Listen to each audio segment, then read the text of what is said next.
आज हम लोग बिहार विद्यालय परीक्षा समिति पटना द्वारा हिंदी के पाठ्यक्रम पर चर्चा करेंगे।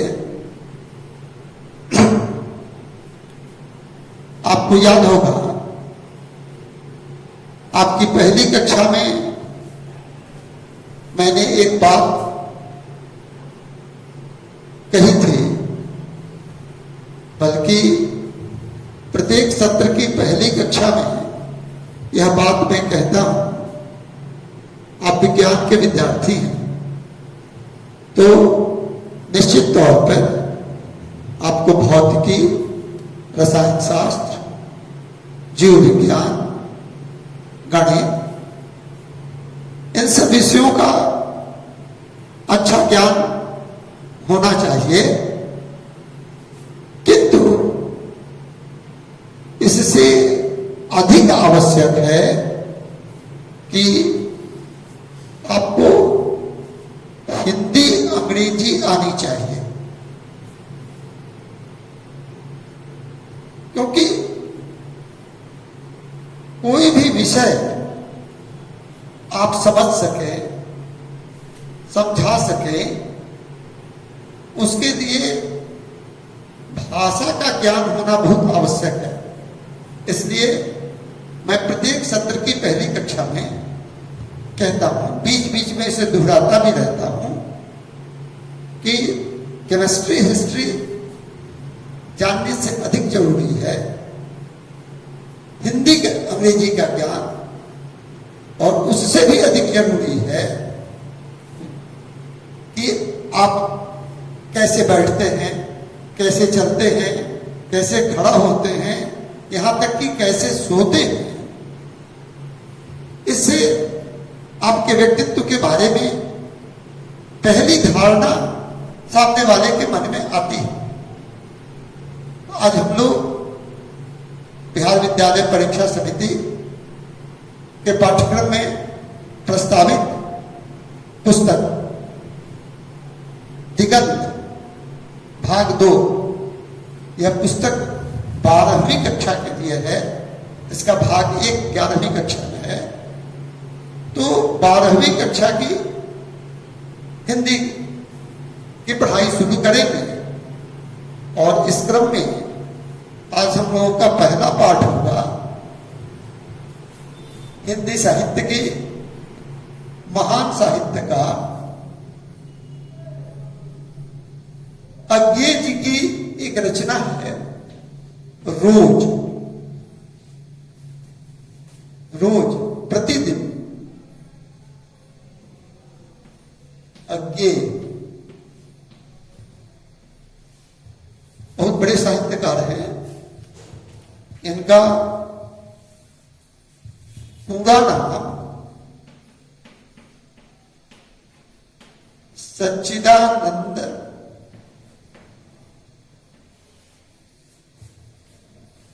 हीरानंद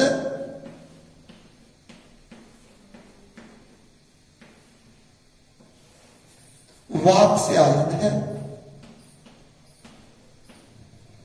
वात्स्यायन है।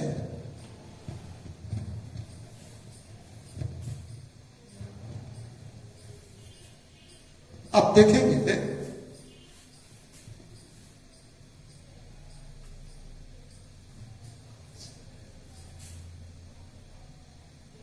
वात्स्यायन आधा दंश होगा। बहुत सारे रचनाकार हैं। निश्चित तौर पर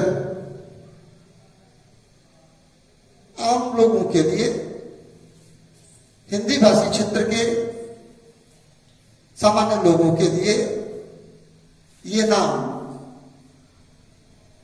प्रेमचंद, शिवपूजन सहाय, जयशंकर प्रसाद जैसा बहुत जाना पहचाना नाम नहीं है। निश्चित तौर पर प्रेमचंद, शिवपूजन सहाय जैसे के साहित्यकारों ने हमारे हिंदी कथा साहित्य को बहुत सही समृद्ध किया।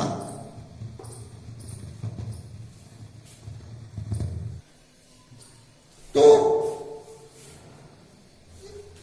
एक शुरुआत की, बड़ी अच्छी शुरुआत। हिंदी साहित्य को यथार्थ की भूमि पर आदर्शोन्मुख रखते हुए स्थापित किया प्रेमचंद, शिवपूजन सहाय, इन जैसे लोगों ने। लेकिन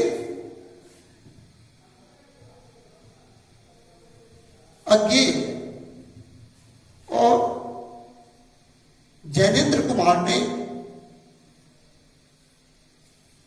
इसमें एक सामर्थ्य दी, हिंदी कहानियों को, उपन्यासों को नई दिशा और दृष्टि दी, मानव जीवन के मनोवैज्ञानिक पहलू से उसे परिचित कराया।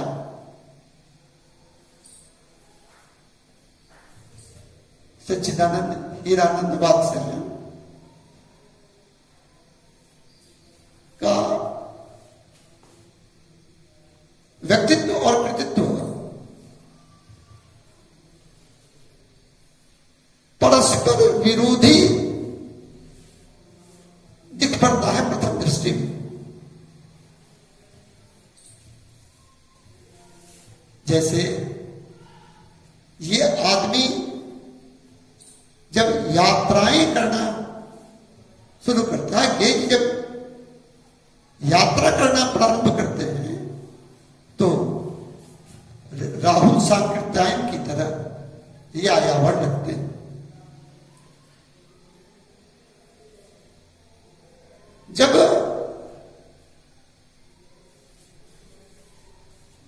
क्रांतिकारी के रूप में हम इनको देखते हैं तो एक ऐसा क्रांतिकारी जो कहीं न कहीं भगत सिंह और चंद्रशेखर आजाद की श्रेणी का भले न हो, जिसने अपने प्राणों का बलिदान भले न किया हो, लेकिन उसके भीतर जो एक ज्वाला है अन्याय को मिटाने की, गुलामी की बेड़ियों को तोड़ने की, विदेशी दासता को समाप्त करने की, वो उनके कतार में खड़ा करते हैं। और कितना बड़ा विरोधाभास कि यही आदमी जब द्वितीय विश्व युद्ध प्रारंभ होता है, मैं अज्ञे जी की बात कर रहा हूं, तो सेना में भर्ती हो जाते हैं, और जब सेना में भर्ती होते हैं तो एक बहादुर सैनिक की तरह लड़ते हैं, बहादुर सैनिक के रूप में हमारे सामने आते हैं। लेकिन सब कुछ करते हुए भी अज्ञे जी मूलतः साहित्यकार है। बचपन से, जिस समय क्या उम्र होती है, 11-12 वर्ष की उम्र, उस समय तक तो आदमी बहुत सी बातें समझता नहीं है। और उस जमाने की बात आपको मैं बताऊं कि इनका जन्म 1911 ईस्वी में हुआ था। तब आज की तरह विज्ञान का विकास नहीं हुआ था, इतने संसाधन नहीं आए थे। आप अज्ञे जी को छोड़िए, हम लोगों को देखिए। टीवी पहली बार देखा मुझे 1977 में, जब मैंने बीएससी की परीक्षा दी थी। तो आज निश्चित तौर पर विज्ञान के चलते ज्ञान, तो मैं कह रहा था बीच में व्यवधान आ गया कि आज विज्ञान के विकास के साथ बहुत सारी जानकारियां हमारी मुट्ठी में आ गई। छोटे छोटे बच्चे, 2-3 साल के बच्चे इंटरनेट चलाते हैं, उनको पता है बहुत सारी बातें।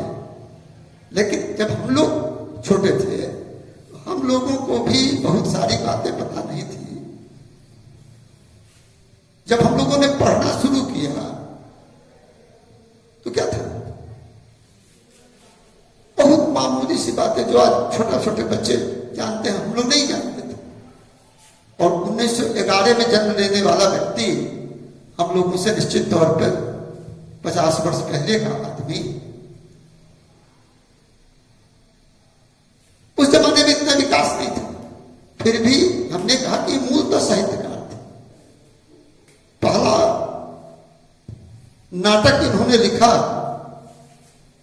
कल्पना से परे की बात है, 11 वर्ष की उम्र में इंद्र सभा, और लिखा ही नहीं, अपने मित्रों के साथ मिलकर उसका मंचन भी किया। कहीं कुछ नया करने की जिद, जज्बा, हस्तलिखित पत्रिका आनंद बंधु का प्रकाशन इन्होंने शुरू कर दिया। तो वो इनके जो साहित्य के प्रति समर्पण और प्रतिभा थी, वो बाल्यकाल से ही दिखने लगी थी। होनहार वीरवान के पोत चीखने पात, ये इनके ऊपर पूर्णतः लागू होता है। और साहित्यिक प्रतिभा भी कैसे, एकांगी नहीं। ऐसा नहीं कि केवल कहानियां लिखते हैं, केवल उपन्यास लिखते हैं। जिस विधा में इन्होंने कलम उठाई, इनकी रचनाएं मील का पत्थर बन गई। कहानी संकलन, ये तेरे प्रतिरूप, छोड़ा हुआ रास्ता, लौटती पगडंडियां, ये हिंदी साहित्य की अनमोल धरोहर है। शेखर एक जीवनी, नदी के द्वीप, अपने अपने अजनबी, ये सब हिंदी साहित्य के महत्वपूर्ण उपन्यास है। भगदूत, चिंता, बावरा, अहेरी, सदानीरा जैसी कविताएं, इन पर हिंदी साहित्य को गर्व है। यात्रा वृतांत, अरे यायावर याद रहेगा, एक बूंद सहसा उछली। जब इनको हम लोग पढ़ते हैं तो लगता नहीं कि हमने उस जगह को देखा नहीं, एकदम उन स्थानों का जीवंत चित्र हमारे सामने आ जाता है। निबंध लिखना जब इन्होंने शुरू किया तो त्रिशंकु, अद्यतन, भवंती, संवत्सर, ये निबंध, इन निबंधों का भी हिंदी साहित्य में बड़ा महत्वपूर्ण स्थान है। इन्होंने कई महत्वपूर्ण रचनाओं का अनुवाद भी किया। शरद चंद्र का एक बड़ा महत्वपूर्ण उपन्यास है श्रीकांत, जैनेन्द्र कुमार के त्याग पत्र, इनका अंग्रेजी में अनुवाद किया। और तो छोड़िए, अपनी ही रचना, अपने अपने अजनबी का भी पाठकों की मांग पर इन्होंने अंग्रेजी में अनुवाद किया। रविन्द्रनाथ टैगोर की एक बड़ी प्रसिद्ध रचना है घोड़ा, संभवतः अज्ञे जी ने अगर अनुवाद नहीं किया होता हिंदी में तो बहुत सारे लोग टैगोर जी की इतनी महत्वपूर्ण रचना से अपरिचित रह जाते हैं। मतलब कहने का मतलब यह है कि कवि, कथाकार, विचारक, पत्रकार,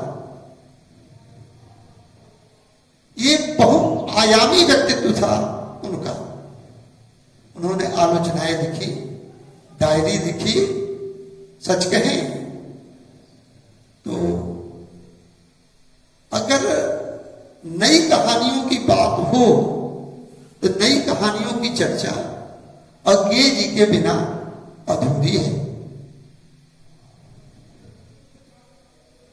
हमारे पाठ्यक्रम में प्रस्तावित कहानी रोज, मैं इस पर चर्चा करूंगा, लेकिन आपको परामर्श दूंगा कि हिंदी की किताब अगर आपके पास है तो इस कहानी को पढ़ लीजिए, और अगर नहीं है तो ये किताब ले लीजिए। हिंदी अंग्रेजी को अवांछित सौतेला विषय मत बनाइए। आप एक बार पढ़ लेंगे तो आपको बड़ा अच्छा लगेगा। आप इस रचना के साथ, मेरे साथ बेहतर ढंग से जुड़ पाएंगे। रोज एक मध्यवर्गीय परिवार से जुड़ी हुई रचना है, उत्तम पुरुष में लिखी गई रचना है। इसमें कहानीकार अर्थात अज्ञेय जी स्वयं एक पात्र है। कहानी इस प्रकार से है। लेखक कहानीकार एक बार अपने बचपन के सहेली, वैसे मालती कहानीकार के रिश्ते की बहन है, लेकिन ईश्वर ने कहते हैं कि कभी हम लोगों के बीच भाई बहन बड़ा छोटा जैसा संबंध नहीं रहा। साख्य भाव था, साथ मिलके खेलते थे और शैतानियों के लिए साथ साथ पिटते भी थे, पिटाई भी करते थे।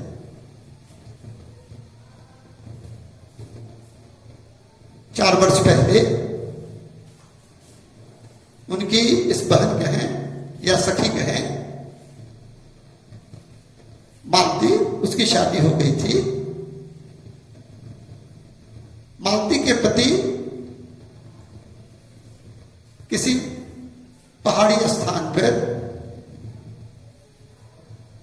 चिकित्सक के रूप में, डॉक्टर के रूप में पदस्थापित थे। 4 वर्षों बाद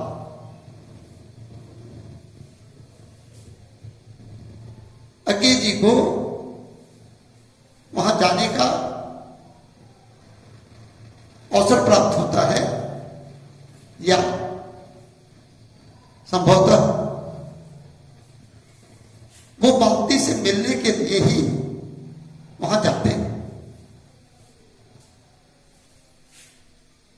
इसमें ऐसा कुछ नहीं है कि आदमी सोचे कि क्या इसमें कहानी, जैसे आप देखेंगे जैसे जैसे घटना आगे, जब वहां पहुंचते हैं दरवाजा खटखटाते, मालती दरवाजा खोलती है। लेखक को उम्मीद नहीं थी कि आज वहां मालती के परिवार में ऐसी स्थिति होगी। शादी के पूर्व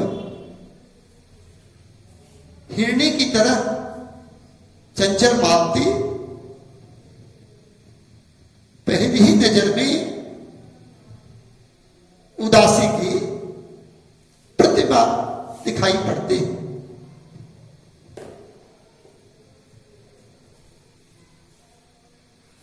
वो आपने एक फिल्म है हिंदी की, कटी पतंग, कुछ लोगों ने देखी होगी, नहीं तो वो गाना आपने सुना होगा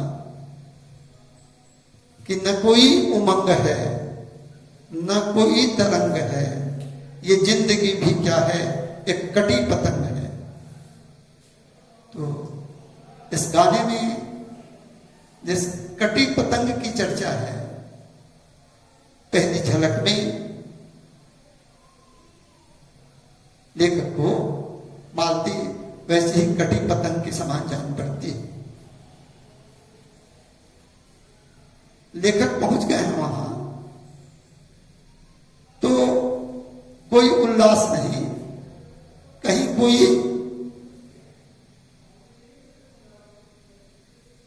भीतर से उमंग नहीं कि अरे इतने दिनों बाद आया है, बाल सखा से मुलाकात हो रही है। एकदम अवांछित अतिथि की तरह उनको मालती बैठा देती है, कहानीकार को एक कुर्सी पर अपने दरी पर बैठ जाती है। समाचार पूछने की भी औपचारिकता वह नहीं निभाती है।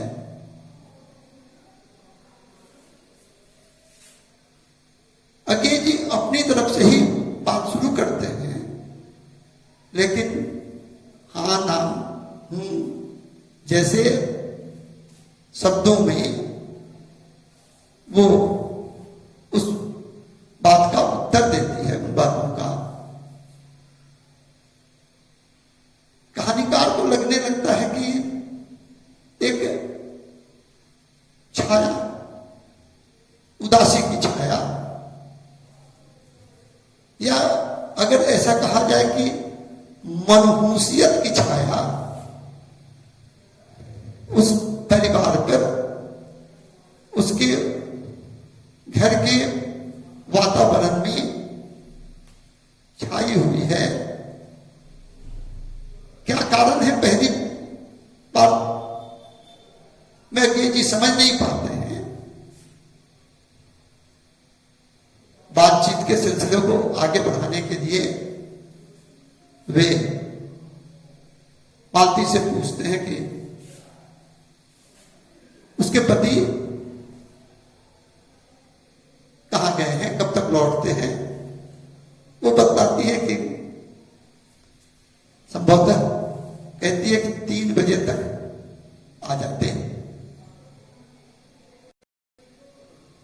इस बीच में जो सामान्य औपचारिकताएं होती हैं, एक अतिथि के आने पर घर में उनका कहीं निर्वहन नहीं होता है।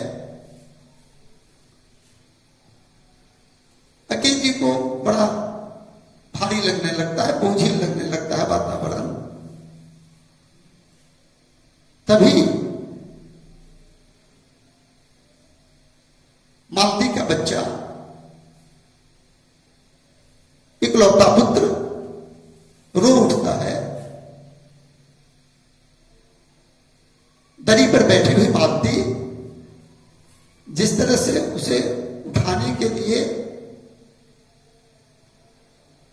उठती है, वो बड़ा करुण दिखता है। कहीं पुत्र के प्रति कोई प्रेम नहीं दिखता, कहीं कोई हड़बड़ाहट नहीं कि मेरा बेटा रो रहा है। ले आती है, जैसा कि स्वाभाविक है उस परिवेश में बच्चा बीमार जैसा और चिड़चिड़ा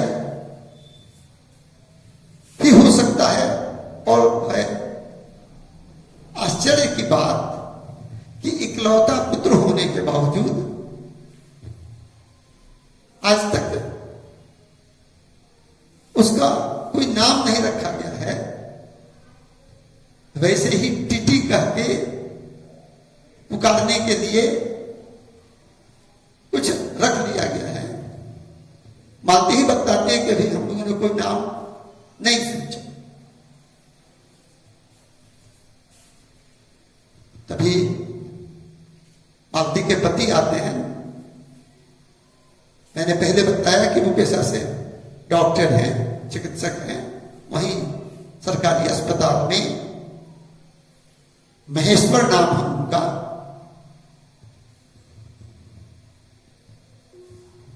कहानीकार और महेश्वर जी के बीच परिचय की औपचारिकता होती है और फिर वही औपचारिक बातें।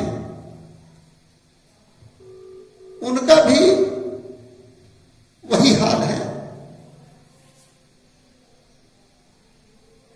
कुल मिलाकर अब एक एक प्रसंग को कितना कहा जाए।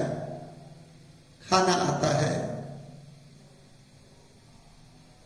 वैसे ही अनमने भाव से ग्रहण किया जाता है।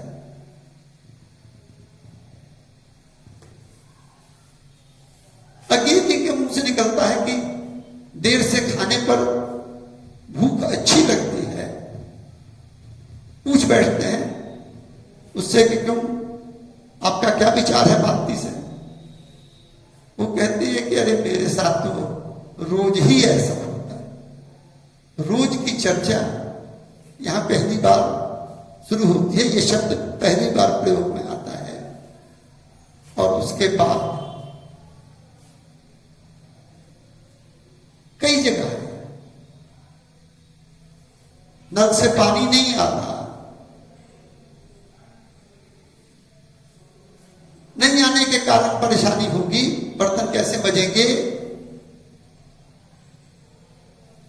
मालती कहती है कि अरे ऐसा तो रोज ही होता है। खैर खाना खाने के बाद थोड़ी देर आराम करने के बाद डॉक्टर साहब चले जाते हैं। पता चलता है कि आज काम कुछ अधिक है। दो गंभीर बीमारी वाले मरीज आए हुए हैं। एक के पैर में गैंग्रीन हो गया है। गैंग्रीन एक तरह का घाव होता है जो ठीक नहीं हो पाता। उसके लिए जिस अंग में होता है उस अंग को काटना पड़ता है और उस क्षेत्र में प्रायः जहरीले कांटों के कारण गैंग्रीन होता रहता है। मैं बताऊं कि पहले जब अज्ञे जी ने ये कहानी लिखी थी तो इस कहानी का शीर्षक गैंग्रीन ही रखा था। बाद में उन्होंने ही इसका शीर्षक बदल के रोज कर दिया। चले जाते हैं, लौट के आते हैं।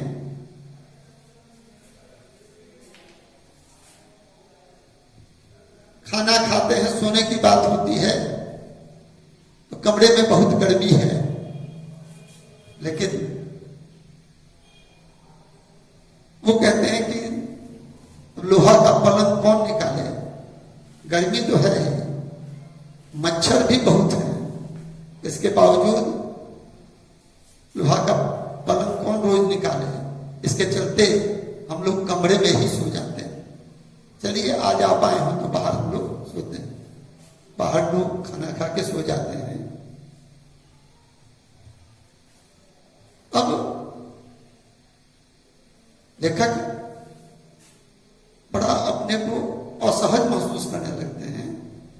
उन्हें मालती के जीवन को लेकर बड़ी चिंता, बड़ी वेदना होती रहती है।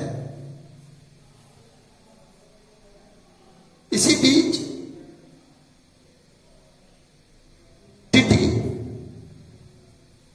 उस दंपति कहना थोड़ा अच्छा नहीं होगा, कथित दंपति का, क्योंकि उनके बीच जो संबंध है एक अभूषित अदृश्य दीवार है। कहीं कोई अपनापन नहीं उस संबंध में।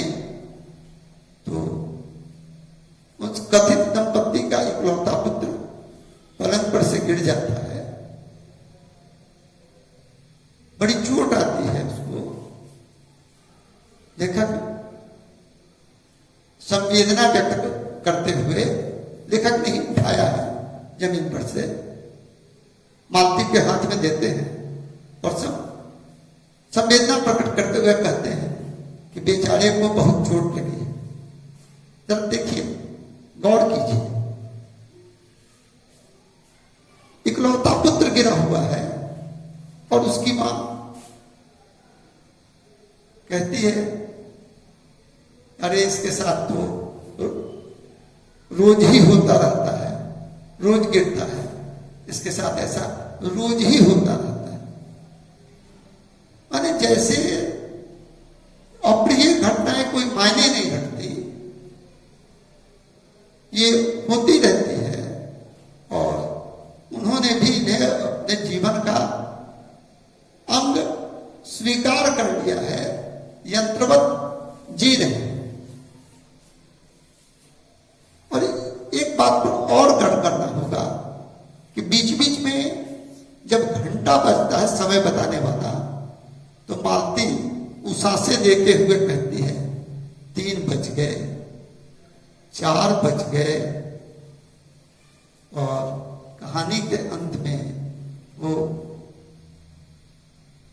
कहती है 11 बज गए। तो ऐसी दिनचर्या है। तो ये कहानी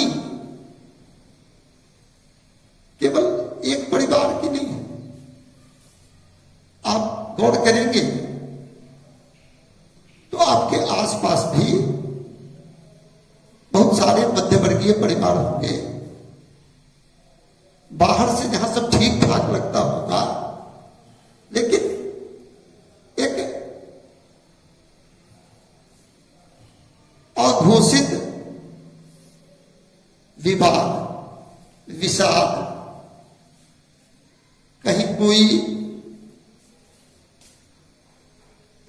परस्पर संबंध नहीं,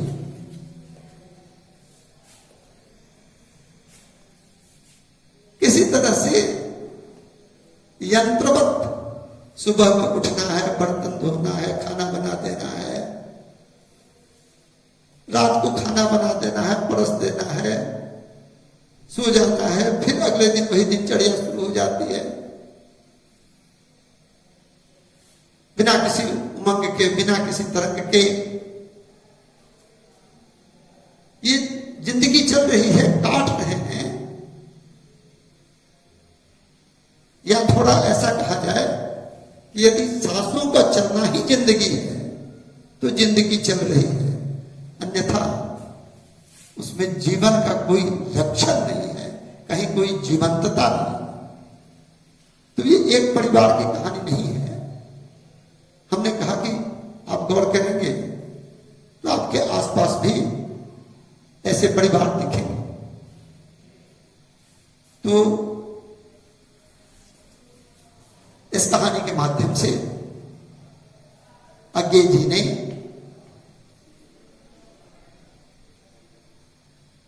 ऐसे परिवारों की एक रास्ता, निराशा, हताशा को बड़े मार्मिक रूप से प्रस्तुत किया है। इसको ऊपर निश्चित तौर पर हम सबको एक गंभीर चिंतन करने की जरूरत है। अगर ये नहीं बनता, ये छाया, उदासी की छाया, नैराश्य का आवरण अगर हमारे परिवार पर से नहीं हटता है, अगर ऐसा है तो वर्तमान में उस दंपति का जीवन तो बिगड़ ही रहा है, बर्बाद हो ही रहा है। उसके जो बच्चे होंगे उनका भी जीवन बर्बाद होगा। इसलिए इस कहानी के माध्यम से लेखक ने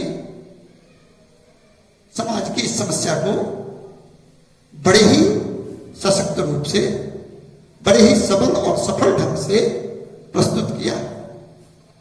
कई दशक पूर्व लिखी गई यह कहानी